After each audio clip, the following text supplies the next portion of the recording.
What if I told you that one man's signature was so bold, so defiant, that it became a symbol of revolution and treason all at once?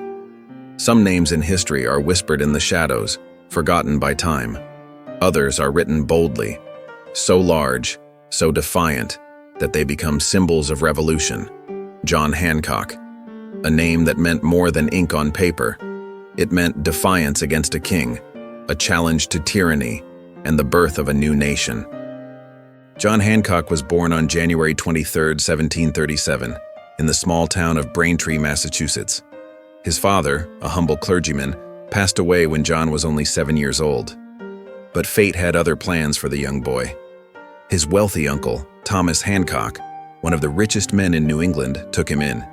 Under his uncle's guidance, John grew up surrounded by the luxuries of Boston's elite: fine silks, rare spices, and a life of privilege. He was educated at Harvard, and by the time he came of age was ready to inherit one of the most powerful merchant empires in the colonies. But wealth alone did not define John Hancock. He was about to become something far greater, a revolutionary. In 1768, Hancock's ship, the Liberty, was confiscated by British customs officials accused of smuggling. The charges? Smuggling untaxed goods, wine, molasses, and other commodities. The real reason? His refusal to bow to British control over American commerce.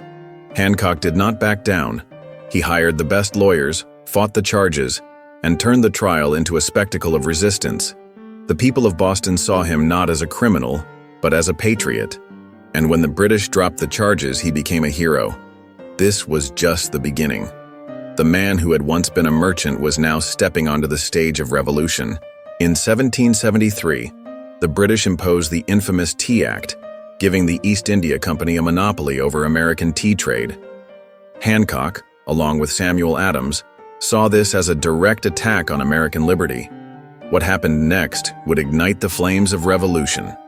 On the night of December 16, 1773, rebels boarded British ships and dumped 342 chests of tea into the Boston harbor. The British were outraged. Parliament responded with the Coercive Acts, also known as the Intolerable Acts, punishing Massachusetts and placing the colony under military rule.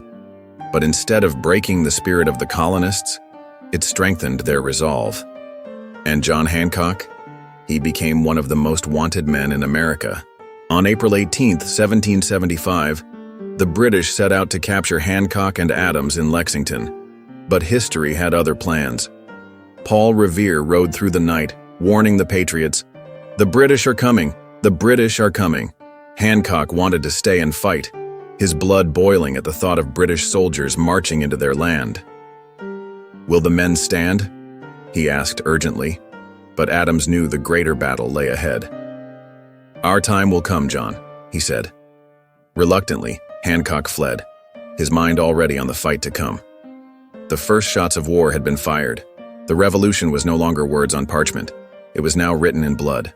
1 year later, in the sweltering summer of 1776, representatives from all 13 colonies gathered in Philadelphia. A document lay before them, one that would sever all ties with Britain.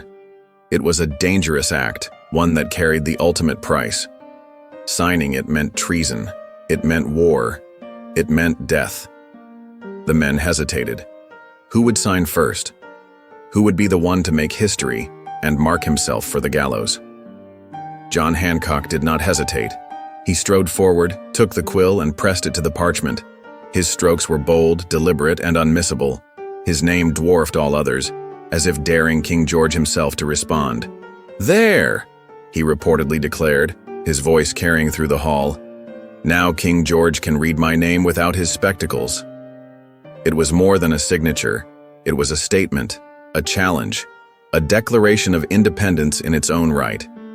In that moment, John Hancock became more than a wealthy merchant. He became a symbol of defiance, an emblem of the Revolution, and the first name on the most important document in American history.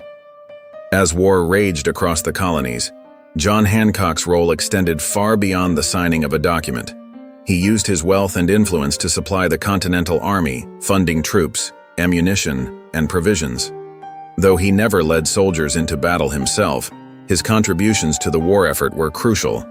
Without Hancock's financial backing, many of the revolution's early campaigns might have failed, but his influence wasn't limited to money. In 1780, Hancock was elected the first governor of Massachusetts, proving that his leadership extended beyond rebellion and into the shaping of a new government. He worked tirelessly to unify the war-torn state, ensuring that Massachusetts became a pillar of the new republic. But the revolution had taken its toll. By the early 1790s, Hancock suffered from crippling gout, limiting his ability to serve. Yet, even as his body failed him, his devotion to the new nation never wavered. On October 8, 1793, John Hancock passed away at the age of 56. Though he did not live to see the full strength of the United States, his legacy was secure. John Hancock, the man whose signature defined a revolution, had left an indelible mark on history. Today, more than 2 centuries later, John Hancock's name lives on, not just in history books, but in everyday speech. When someone asks for your John Hancock, they aren't simply requesting a signature. They're asking for a declaration, a statement, a mark of identity and conviction. Hancock's signature was more than ink on parchment. It was a challenge to tyranny, a testament to courage, and a symbol of American independence. His name remains etched not only on the Declaration of Independence, but in the very fabric of the nation he helped create. This is the story of John Hancock, the man who didn't just sign history, he wrote it. Our channel is just starting out, and every new subscriber is a building block in its foundation. Please subscribe and hit the bell to motivate us to create more videos.